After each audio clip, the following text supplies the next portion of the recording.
বছর কাটা যাবে, খালি ঠোঁট লাগাই রেখে দিবে। আল্লাহ বানায় রাখছে। পায়ের রূপ আল্লাহর রাসূল বলছে, লাউ কাশাফা সাকাইহি লাগাবা দাউউশ শামস, যদি পাও খুলে দেয় সূর্য চিরদিনের জন্য আলো হারায় ফেলবে।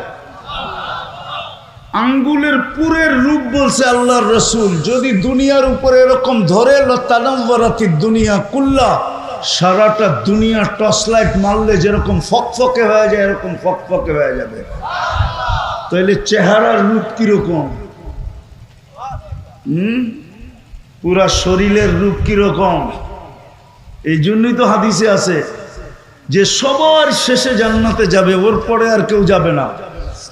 ও যখন জান্নাতের হুর দেখবে তো 40 বছর খালি তাকায়া থাকবে, রূপ দেখা হারায়া যাবে।